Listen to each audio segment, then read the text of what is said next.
You feel the need to like quash your kid's tantrum by just giving them something to say, like, here, be entertained. That's a Band-Aid to the situation. Is it a long-term strategy? Probably not. Sitting in the uncomfortable moments as you learn as a parent, it's part and parcel of being a parent. And so if you sit there with your kid when they're working through whatever, you might come out the other end just closer with your kid and knowing your kid better.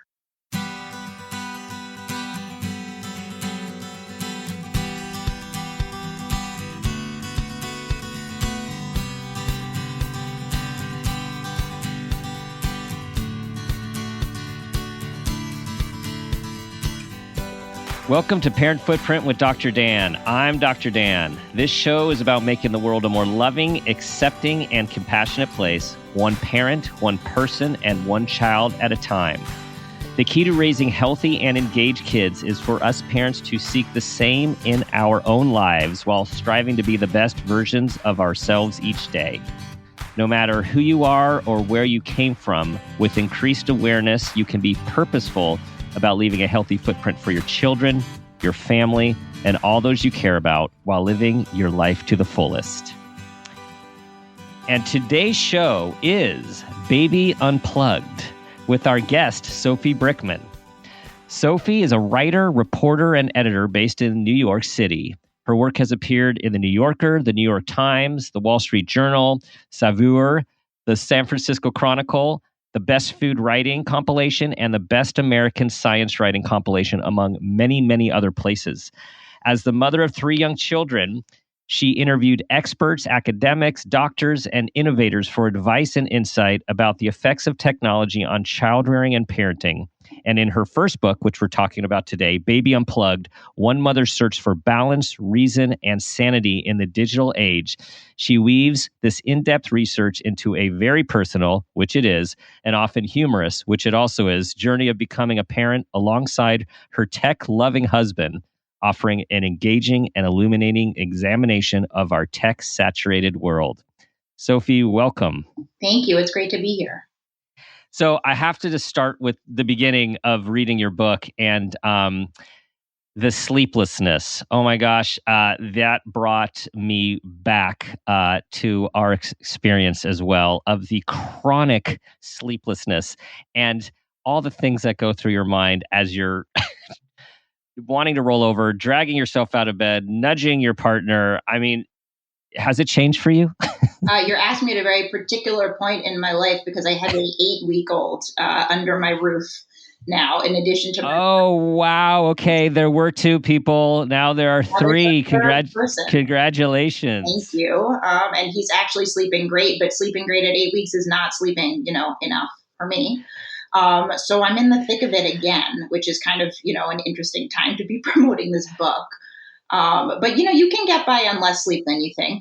Yeah, you're running on like adrenaline and fumes at this point, but it's so far so good. Well, congratulations. So 2 girls and now a boy. Yep, exactly. Yes. Did you get to sleep before he came? Did you have a period of time? Not really, because when one is sleeping, the other one isn't. And then they just like parenting, at least in the early stages, is like one transition after the next. So, we just moved our 2-year-old into a big girl bed, and then there's adjustment there, and then they're going to, share a room. And so you're constantly pivoting, but I think we get pretty good at it.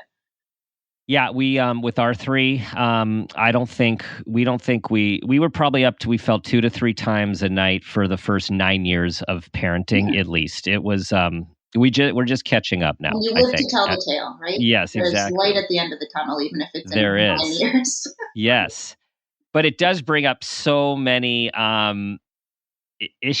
things as we're going to get into in your book about what do you rely on for help? How do you use technology to, quote, be a better parent or be a more sane parent or raise a healthier, smarter kid? And I let's start, though, with you telling everyone about you and your husband, because I think it just sets the stage for such a wonderfully rich discussion about for technology or not technology. Totally. So he's been a very game participant in my writing career from the beginning, and a very good character and a good foil to me, I would say. So his name's Dave. He works in tech. He loves tech. He likes gadgets. He straps stuff to his body and monitors God knows what, and really enjoys that. And, it didn't really come to a head for me and come to a critical breaking point until Ella, who's now 5, was born. She comes home from the hospital, day 3 of her life on the planet, and he straps this smart sock to her that's going to track, I don't know what, it was oxygen intake or heart rate or like something. And I was a first-time parent, and I was anxious, and I didn't know how to take care of a baby. I never held a baby, really, before I had my own. And so the promise of this gadget was like, we're going to help you, and your baby's going to sleep through the night, and everything's going to be great. And the thing went off, like some alarm went off in the middle of the night with Twinkle, Twinkle, Little Star or Rockabye Baby or something. And I thought something horrible had happened. Like, I really think I lost 10 years of my life in that moment. And we were living in a 5-story walk up, and the Wi-Fi was really shoddy, and it had just lost connection to the Wi-Fi. That was all that had happened. And so that moment, I suddenly was like, wait, Dave is really into tech. I've sort of thoughtlessly let it enter our home. Now we have a baby to think about. What should I really be doing? Where can it help? I'm like so stressed out already. And this one moment made me way more anxious. Is there tech out there that can help? And then, that question, a very personal journey about, tech that's targeted at parents who are very anxious and vulnerable, a very vulnerable population. It's kind of changed as Ella grew up and started getting tech, kind of marketers putting tech directly at her and directing that at her. So that's sort of like the two sides of the book. Is the first half is about tech for parents, and the second is tech for kids. But yes, Dave, I guess maybe I wrote the whole book to prove him wrong or something. But it's good to have him around. He does bring balance to the house. Well, and I imagine regardless of your findings and outcome, he probably still loves tech just as much and is just as excited about it. 100%. Like he charges many devices every night on his bedside table. I don't know what to do, but he likes it. It works for him. It's fine. It just didn't most of it didn't end up working for me. So I was sharing your book with my wife and things that I was learning about it. And we're 51. Our kids are between 17 and 21. And I feel almost grateful that we came in with our kids at the tail, like tech was just starting. I mean, we'll get to that when we talk about kids and all the screens and everything, but just from a parenting perspective, I had no idea what a snoo was. Right. Like, is that how you pronounce it? A snoo? Snoo, yeah. Yeah, snoo. Mm-hmm. And so I guess I'm outdated. And the technology behind the snoo and the dilemma or the ethical questions that you're asking about, is a snoo good? I mean, regardless of how much it costs and who can have it and who can't have it, like, is it helpful and how, and should, so tell everyone most people probably know what the snoo is. Tell everyone though, because not all of us do, what the snoo is and the pros and cons to this thing. The snoo is one of many sort of smart bassinets. That's all the smart nursery. So you can get a smart monitor that doesn't only, pick up the audio, but also can pick up breathing and very kind of high-tech stuff and use camera technology. And I don't even know what the words are, but it's a very, very high-tech thing that's like NASA that you're bringing into your kid's nursery. And there's like the smart sock that we put on our kid is also an example of it. And yes, sometimes they can help, like for sure, and a lot of the smart bassinets, they rock the kid and they jiggle the kid. And like, that's a variant of putting your kid in a bouncy chair and bouncing them kind of mindlessly when you're reading a book, or, you need free hands unless you have a real village around you. And so few of us do, like you want to be able to hand the kid to another human for a little bit. Who loves and cares them. But if you can't, there are many ways you can do it. And I think I started to wrestle with the question of really how different was it to put my baby into a smart bassinet that would sort of adjust its rocking to keep her quiet versus a bouncy chair. And I think, you started this whole question saying that you kind of dodged a bullet in terms of technology. I'm certain that there were other anxiety-provoking things, when you were raising your kids that weren't technology-based. And like, Right. another kind of comforting takeaway that I learned from this is that, mothers and parents have for millennia, basically been wrestling with various forms of anxiety and lots of information and marketers coming at them, telling them that they should buy XYZ thing. So yes, this is our generation's version of whatever it was that you guys were grappling with. And I think the ultimate, question I had to sit with, which I sat with for like the 2 years I was researching this, is like, can you hack parenting? And that's kind of the promise of technology. And can you hack rocking and cuddling with your baby? Like, yeah, you can plug your kid into the wall and you can do this now. Do you want to be doing it all the time? Right. What does it say about our culture that this is an option and that people, are moving towards it because they're so stressed out and they don't have the support they need? Yes, the tech can work. I spent a lot of time sitting with kind of uncomfortable questions about what it really meant to rely on technology and not sort of go through the grittiness of these hard sleepless nights and, where you could really take a shortcut and where you shouldn't. Right. Well, and one of the researchers that you interviewed in the book, basically says, hey, here's the deal. It takes a village and most people don't have a village anymore. So you're kind of hosed. It's kind of the message, right? So it's like, you need help. Yeah. So is that like, where did you come out with that way of thinking? I mean, I couldn't agree more. Like, you do need help. I have kind of the best setup, I think, of a modern village. I live 8 blocks from my parents, which means, I like them enough to not have moved across the country or even across town. They're very integral in my kids' lives. They're around all the time. I worked from home largely before the pandemic even. And so, I'm around, but it's hard, parents need help. And there are a million reasons why and a million possible solutions, none of which I think are readily available to us right now, for a variety of reasons. But I think that's why tech, all of its shiny wrapping and all of the messaging coming out of Silicon Valley is so appealing because, you are sleepless, you are crunched for time, you're getting it from all sides. And so you think, I need a lifeline. Let me give this one a whirl. And by the time you've given that one a whirl, you're on to the next phase of the kid's life. And it kind of is this roller coaster. You wrote, it's clear to me more than ever before that there are specific research-backed ways to thoughtfully incorporate technology into our daily lives and to evaluate the new tech that continues to rapidly hit the market. I mean, this was what you set out to do, right? To figure out the answer to the question and then how to go about it. Yeah, absolutely. And I think, the where that really came to a crux was involving screens. Every parent of my generation is anxious about screen time or aware of screen time or trying to justify it or trying to, they don't know. There are a million headlines coming at them every day saying that this is horrible or this is okay or whatever. And I kind of wanted to know, could you cut yourself some slack when you put your kid in front of an iPad? And if so, was it enriching or not? And there's a lot of data and studies that have come out of particularly television watching. And you can watch, I sort of went into this thinking maybe television was the devil and like, do never put your kid in front of a screen. That is not it's not realistic for me, frankly, to just completely excise that kind of technology from my life. But more to the point, there can be really enjoyable things that come out of like cuddling up and watching various programs with my kids.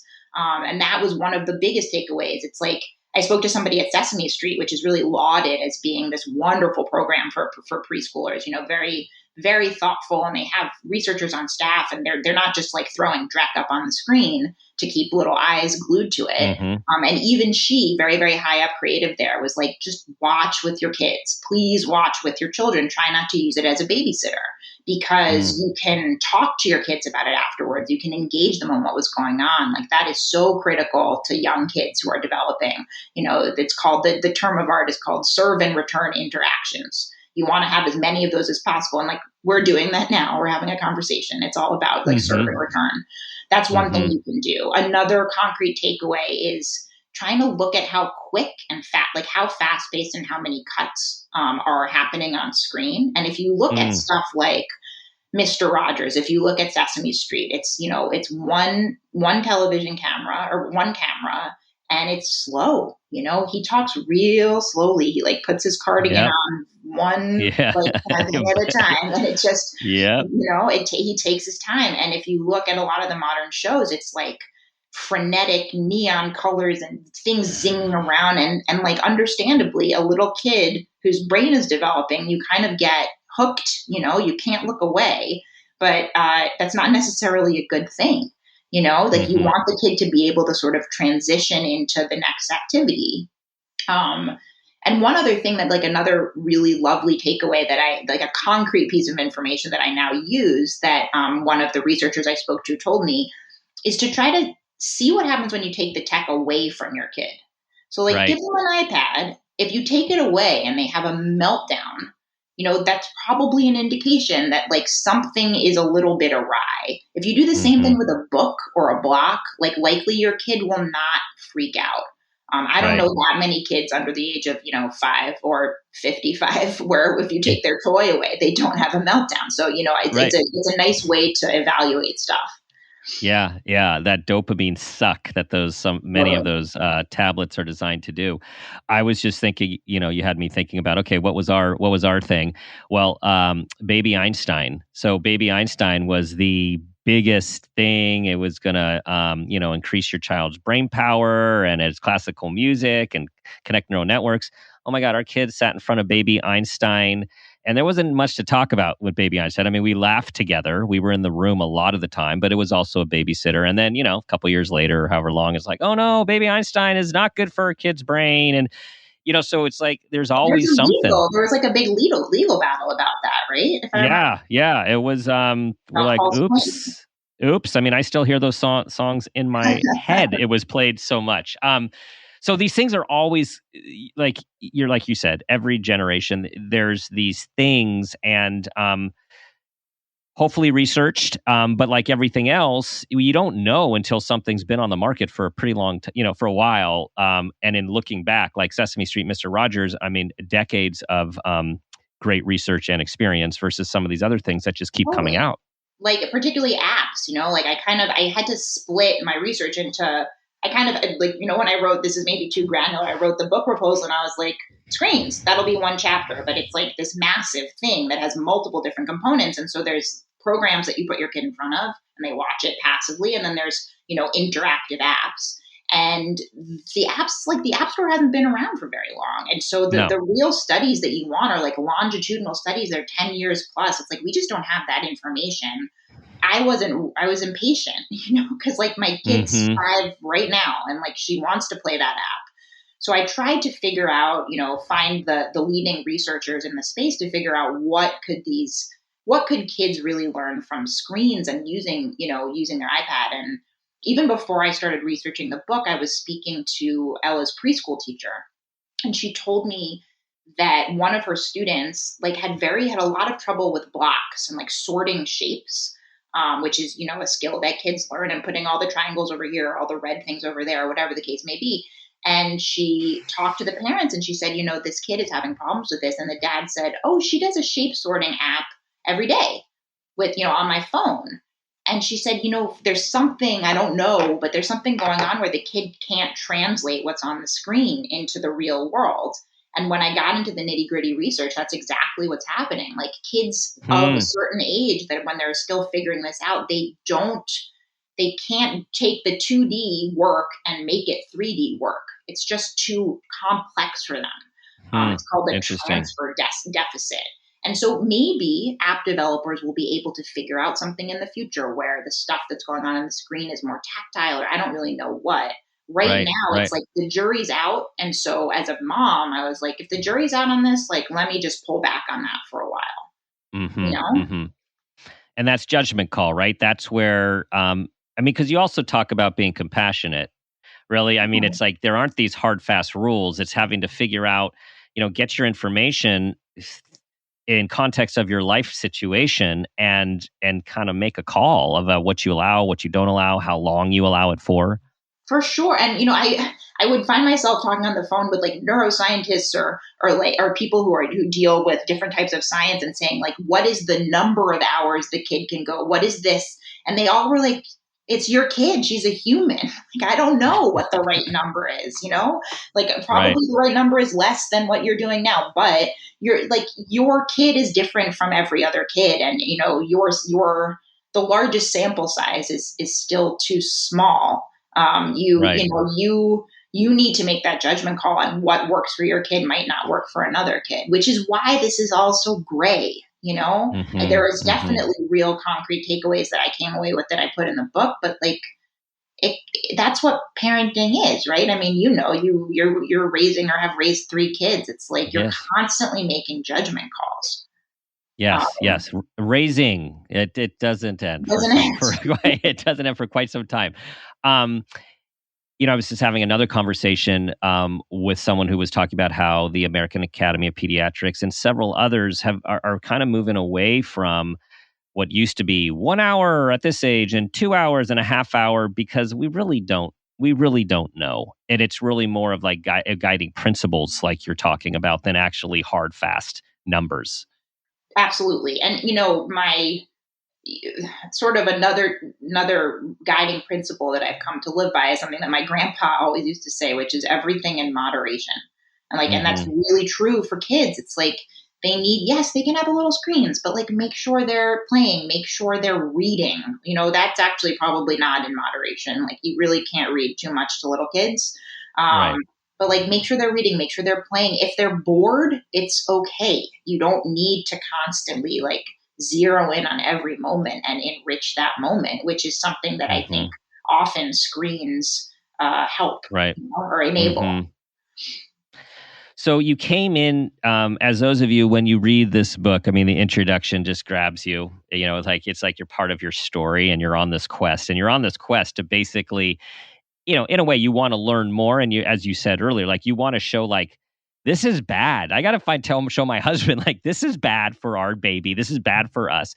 And so, were you also pleasantly surprised? I mean, you are a journalist, so I know you come in with neutrality. You're really searching for answers, wherever those answers fall. What were the surprises that you found?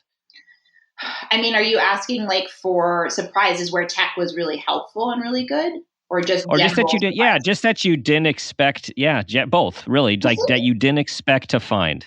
So the main one I think that I didn't expect to find. So I grew up with, my dad was very tech savvy, but being tech savvy in like the 80s and 90s is different from now. But we were one of the first families I knew of to have a dial-up modem.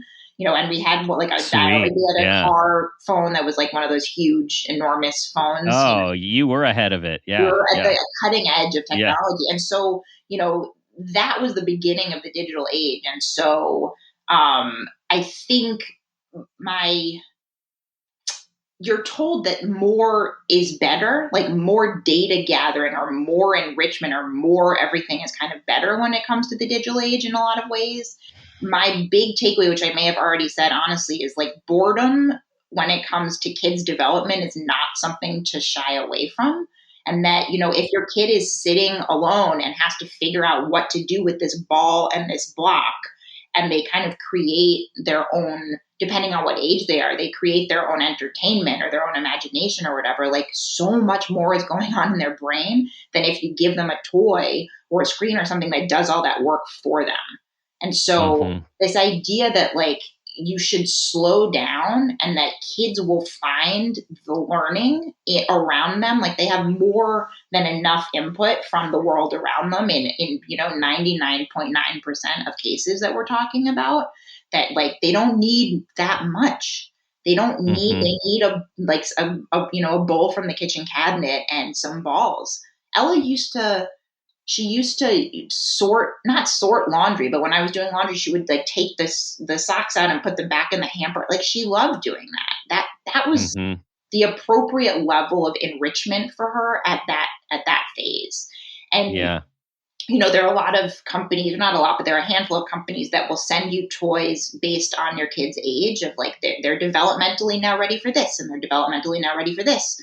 And I spoke to a researcher who said that's, the kid will play with a toy in a different way as they grow up. You don't need to consult your catalog and say like, okay, he's 4 months, he's grasping, he needs that. You can let them essentially find the magic and the learning. Like you don't need to do so much. You don't need to be so actively involved in this. It was comforting, right. It takes the anxiety away. Like just chill out. They grow up. Right. That's what they do, The greatest gift that we could have given our son, which we rarely did as the primary gift when he was young, was a giant box. I mean, like he could spend days, weeks, sleep in it, make a spaceship. It was just a box. And that's all. And so again, and that box changed over time. So, it brings me to the question of smart toys, regular toys, natural household items. What did you find is the difference between these things? There's a spectrum out there that kind of goes from like your, a spoon in the kitchen to some beeping, squawking toy that will talk to you and learn your name and stuff. And that is on the horizon of sort of like smart toys that know you and know your kid. There's a parenting philosophy called RIE, RIE, which stands for Resources in Infant Educarers. And it kind of like got a kind of snazzy moment because a couple Hollywood celebrities were a part of it. But they have what could seem as a kind of an extreme view on this, but I took away a lot of comfort from it, which is like toys are marketed, but play objects can kind of be anything. And so you can go through your kitchen, you can go through your closet, like you can give them a cardboard box, you can give them a toilet paper roll. They will turn that toilet paper roll into an ice cream cone or something to play pretend doctor with or whatever. And their philosophy is active, passive toys, active babies, or something like that, which I think is a nice way to look at it, is that the more active the toy is, the more the toy does for you, the less the kid has to do. And that literally means like they have to move less. And, part of development is like moving around and gross motor skills and fine motor skills and like putting things in your mouth and seeing what they taste like and what they feel. That's why like board books are so thick, is so kids can kind of chew on them, honestly. And, they're indestructible. And I think, a lot of toys that are sleek and, enhanced, kind of you miss that opportunity. Even though well-meaning, you might want to give it to your kid and see if they like it.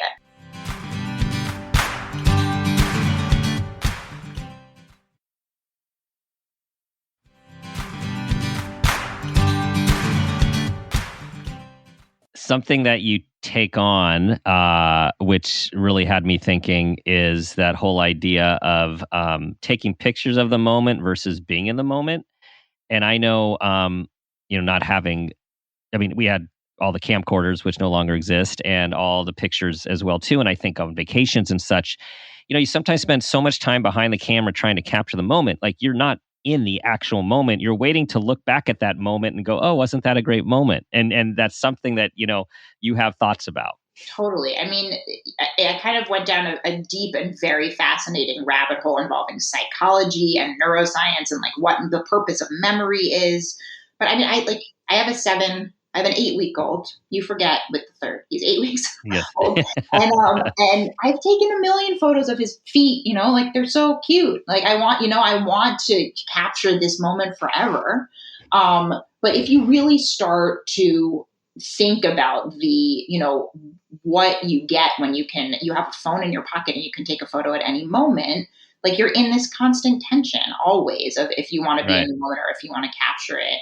And I think my ultimate takeaway is, your memory does an enormously good job of filtering out the important moments for you.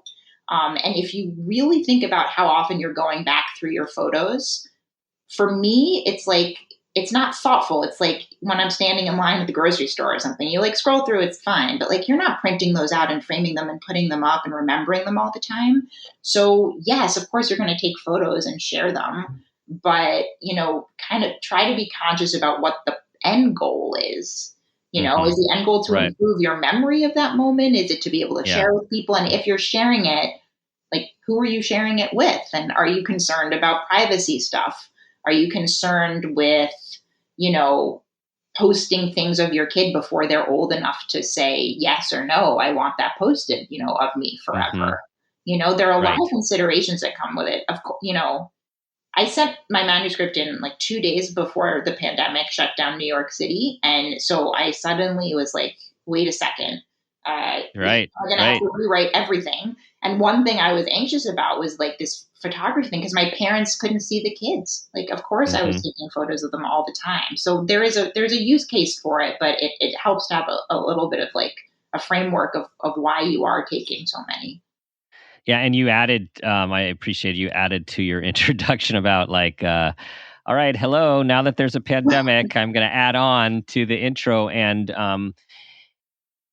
yeah, this is screens and technology sustained us through the pandemic, right? I mean, it connected us, kept people from isolation, kept people learning to some degree, some more than others. And so it is this, we have this very conflictual, interdependent, in a sense, relationship with technology. And the theme that I hear you saying and read is about being mindful and to be asking the questions before you just automatically take the phone out, hand a tablet, download an app. You really wanting people to think about various aspects of that act. Absolutely. And I like, honestly, part of the reason I wrote the book is I found myself between these two very extreme camps. You know, one camp was like, stay off the grid and don't show your kid a phone. And if you show them a phone, then they're going to get, you know, emotionally messed up and they're not going to be successful. There's that camp. And the other camp is like the Silicon Valley. Let's get a ton of data, crunch numbers, and be like, your kid slept for 2 minutes on this day, and then the pacifier came out, and then you like, there's just so much information. I wanted to, you know, be in the middle. Like, I'm in the modern world. I use my phone. I have to because of work. I need to be connected to people throughout the day. I just wanted to, you know, take a breath.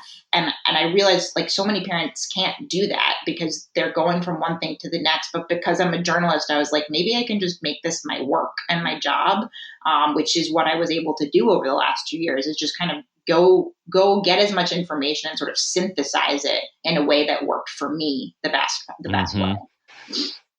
Those are the best projects, aren't they? They benefit you and they benefit lots of other people as well. Yeah, I hope so. Yeah. I really do. Yeah. Hope so. So when it comes to apps, which there are gazillions of apps, what do you recommend to folks how to navigate apps and which, you know, in big picture to go towards versus stay away from? I think first of all, you need to do the work yourself and you know, go and play the app for a while and see what pops up. Is the app, you know, encouraging you to make purchases in the app, which often happens? Is the app very manipulative? Like, it's the character crying if you don't do X, Y, Z. I think that's sort of a simple thing to do. But I would, you know, apps in general, like I said before, it's very hard for young kids to translate anything that's on the screen into the real world. So if you're hoping that, you know, you can put your kid in front of an app and not engage with them at all, and that they'll be spit out at the other end, like learning and problem solving and stuff like that, you know, fat chance, honestly.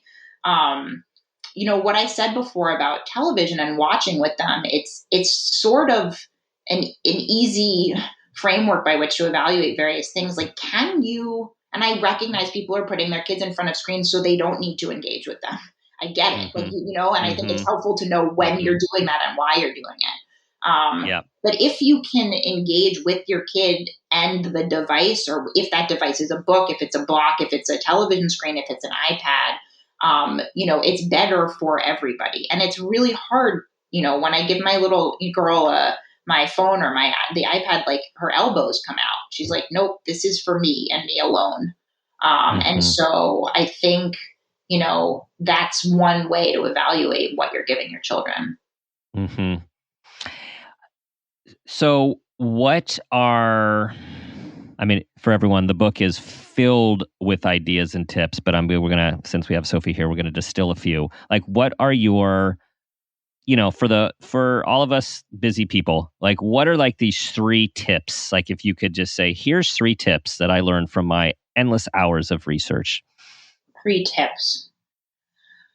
I would say always go for a book over a screen if you can. Mm-hmm. And that there's like, I spoke to somebody who, who's a pediatrician and works in the space. And he said, if I went to the top minds in the world and I said, make me a device that makes kids smarter and more social and more emotionally, attuned and sweeter and smarter, what would they come back with? They'd come back with a book. So that's like a nice back, a baseline. Yeah. I would say, be cognizant of your kids watching what you're doing and mimicking what you do. And by that, I mean, there was a teacher I learned of whose preschoolers during free play would sit on the mat and look at pretend phones and not talk to each other. 2 and 3-year-olds, which is like this dystopian, horrifying vision of the future.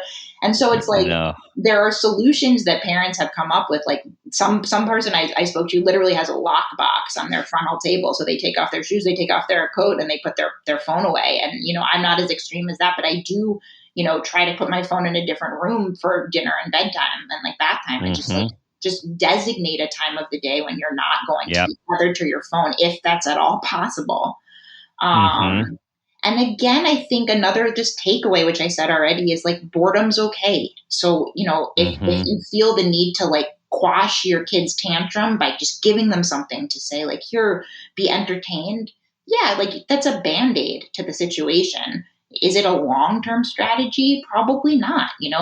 Sitting in the uncomfortable moments as you learn as a parent, it's part and parcel of being a parent. And so if you sit there with your kid when they're working through whatever, you might come out the other end just closer with your kid and knowing your kid better, Yeah.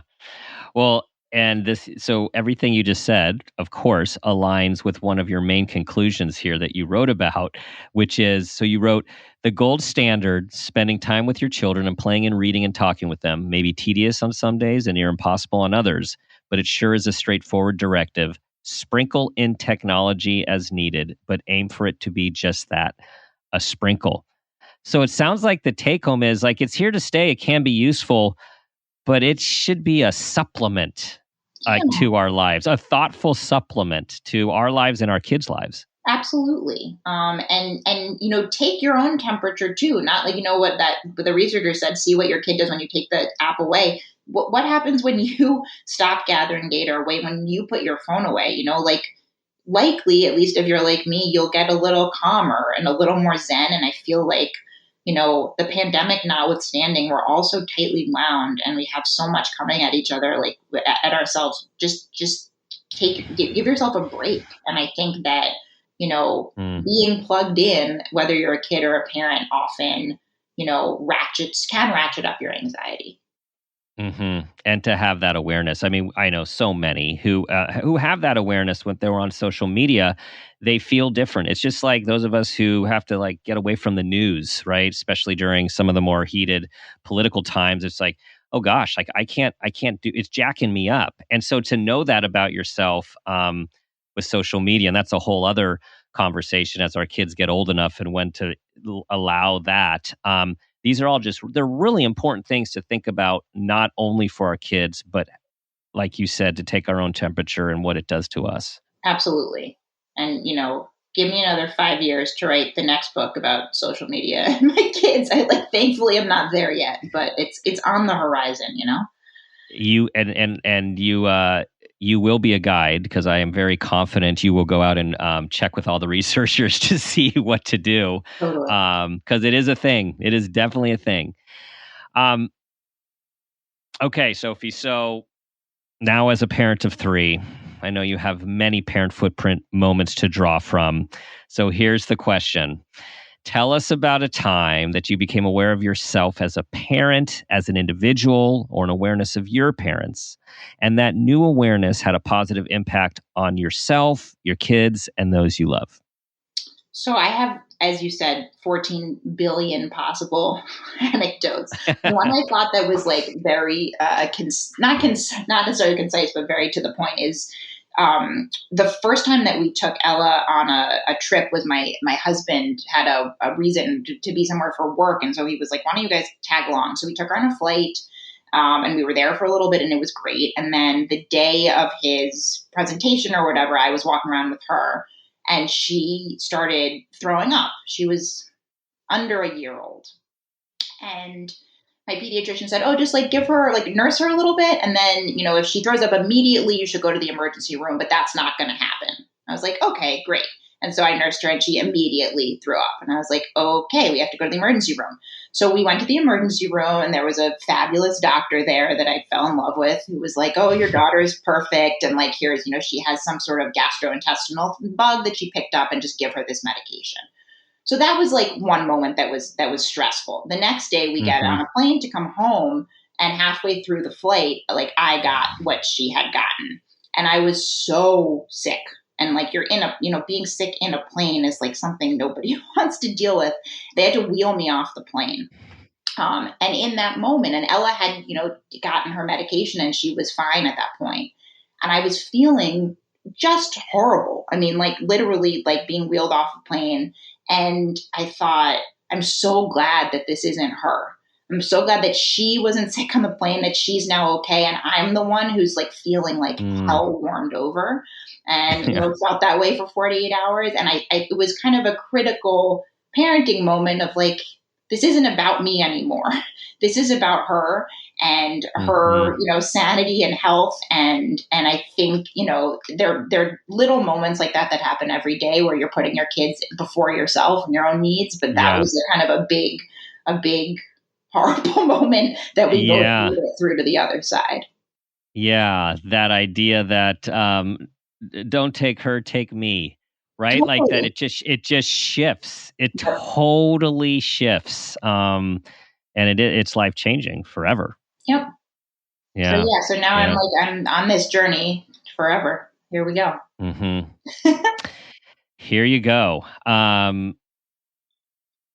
Yeah, that just reminded me of when my wife was traveling with R3 when I was at a work thing and our youngest was sick and threw up all over the man sitting next to her. Yeah, so good.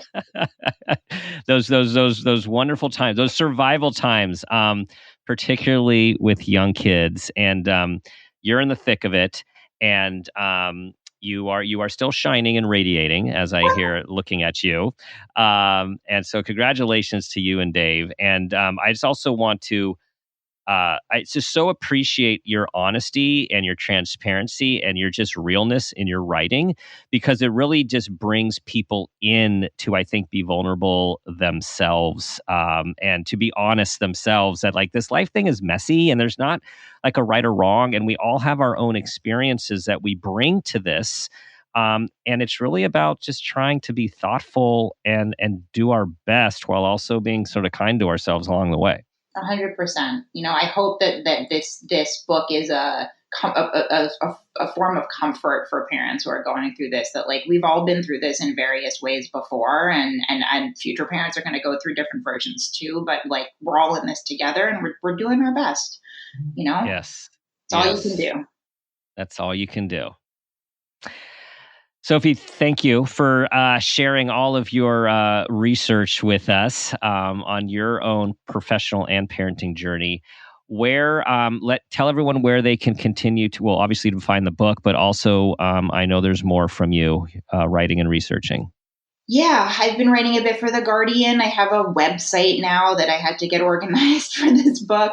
Yes, please buy this book at your local independent bookstore, ideally, to support them all. And I have another book in the works, but like next up for me is nursing and getting some sleep, yes. I think, if I can, where I can grab it. Are you allowed to give us a teaser of the topic you're taking on, or does that need to stay behind the curtain right now? I don't know. Nobody's told me I couldn't talk about it, so I'm going to talk about it. All right. You're the first here. Yeah. During the pandemic, I lived with my parents. We all moved in together, and it was wonderful in many ways and maddening in others. But it really, the pandemic really blew open this notion that the nuclear family, like, a mom and dad and 2 kids or 2.5 kids, could survive. It's like, no, we can't. You need more people around. And so multi-generational living is kind of like one way that we can go around that, but there are a million others. I started poking around, a lot of them fueled by technology, but in very thoughtful ways of how to bring people together specifically for families. So, building wide ways of getting communities together and kind of forging a virtual real partnership, full cities that have been kind of rethought so that families get more support. And, when I started poking around, I expected a lot of hippy-dippy, like patchouli, commune things from the 60s. And, those exist, but there are very many like on the grid, very thoughtful ways of supporting families that that balloon up from like how you design a home to, how buildings can come together, how neighborhoods can come together, how cities can come together, and like ultimately how virtually you can create community. And so again, this is a topic that's incredibly personal to me, because I sort of was like looking at that point. I was pregnant. I was like, oh my God, it's going to be 3-on-2. What am I going to do 3-on-2? Like, I need help. Yeah. And so that is what I'm poking around and researching. Nice. And a way of the future. I mean, it's something really important that we all should be considering as our world is changing in many, many ways, it seems, all at once. Totally. All right. Well, we're going to look for that book. And good luck with your research. And I hope you get some sleep. Thank you. This was a pleasure. Yeah. All right, everyone. That concludes our show about Baby Unplugged. Check out this new wonderful book. And as always, share this episode with any other parent, anyone you know, grandparent, anyone who cares about kids, to help them navigate this technology journey that we are all on. Thank you for being a part of our community. Try to be that person you want your child to become. And as always, I'll leave you with the question I ask myself every day: what footprint do you want to leave?